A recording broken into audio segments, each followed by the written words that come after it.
আমাদের জনপ্রিয় কণ্ঠশিল্পী আসিফ ভাই অতি দ্রুতভাবে মালদ্বীপে আসতেছে, অত্যন্ত খুশি হলাম। অবশ্য আমার এই ব্লগটা আপনারা সম্পূর্ণ ফলো করুন, দেখুন আপনারা সম্পূর্ণ ডিটেলসটা আপনাদের মাঝে শেয়ার করছি। বাই বাই, সবাই লাইক করে শেয়ার করে কমেন্ট করে দেবেন। সবাইকে অসংখ্য অসংখ্য ধন্যবাদ, দেখতে থাকেন। আসসালামু আলাইকুম ওয়া রাহমাতুল্লাহি ওয়া বারাকাতুহু। সবাই আশা করি ভালো আছেন। বাংলাদেশ থেকে কণ্ঠশিল্পী, জনপ্রিয় কণ্ঠশিল্পী আমাদের বাংলাদেশ থেকে মালদ্বীপে আসতে আসে অতি দ্রুতভাবে। উনি একটি বিশেষ বড় একটি মিলন মেলা, মালদ্বীপের এক বিশেষত ব্যবসায়ী ভাই ওনাকে ইনভাইট করেছে এবং ডাকা গিয়েছিল। সরাসরি ওনার অফিসে বসে সেটা ওনাকে ইনভাইট করে তারা মিটিং আলোচনা করে সাক্ষাৎ করে অবশ্যই এসেছে। উনি অবশ্য অতি দ্রুতভাবে মালদ্বীপে আসবে। আর অবশ্য দর্শক বন্ধুগণ বেশি বেশি করে লাইক করে শেয়ার করে দিবেন আজকের ব্লগটা। আজকের এই আমার কথাগুলো সবাইকে দেখার মতন সুযোগ করে দিবেন। আর অবশ্য আমাদের জনপ্রিয় বাংলাদেশের শিল্পী আসিফ ভাইয়ের গানগুলো অত্যন্ত শুনতাম দেশে থাকতে এবং দেশে প্রবাসে। যাই হোক, একজন শিল্পী হিসাবে উনি অনেক কণ্ঠশিল্পী, খুব জনপ্রিয় শিল্পী, এটা আমরা জানি।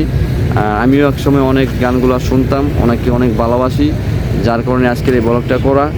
আর আশা করি সবাই আপনারা আসবেন মালদ্বীপে।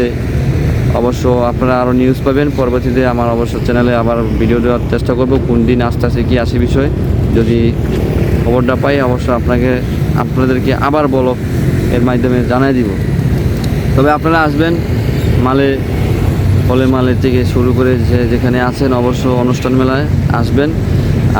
অত্যন্ত খুশি, যার কারণে আসল কথা কি, বাংলাদেশ থেকে যাই আসুক না, মালদ্বীপে আসলে শুনলে দেখলে কথাবার্তা খুবই ভালো লাগে। যার কারণে যাইতো আমার সোনার দেশের মানুষ, আমাদের এই দেশের মানুষ যদি আসে, কথাবার্তা সবই দিক দিয়ে একটা মনোপ্রাণ একটা অন্যরকম থাকে। যার কারণে আপনারা অবশ্য এই যেখানেই থাকবেন আসবেন।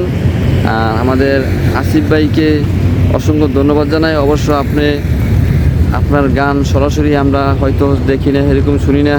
আপনার চ্যানেলগুলো যে সমস্ত গান দেওয়া আছে বা অনলাইনে, এগুলো শুনি, একটা অনুভূতি হবে সরাসরি আমরা গান বাজনা শুনবো মালদ্বীপে। অবশ্য সেটা নিয়ে আশা আছি, আপনি অবশ্য আসবেন। প্রবাসী ভাইরা অনেকজনে দেখা যাচ্ছে দূরপ্রবাসে কষ্টে সময় কাটে, কাজে কামে ব্যস্ততা জীবন। একটি অনুষ্ঠানের মাধ্যমে যদি আপনার গানগুলো যদি শুনতে পারি অবশ্য খুবই ভালো লাগবে। সেটা নিয়ে আমার বিশেষ করে খুবই খুশি হচ্ছি, খুবই ভালো লাগতেছে। আপনারা অবশ্যই আসবেন।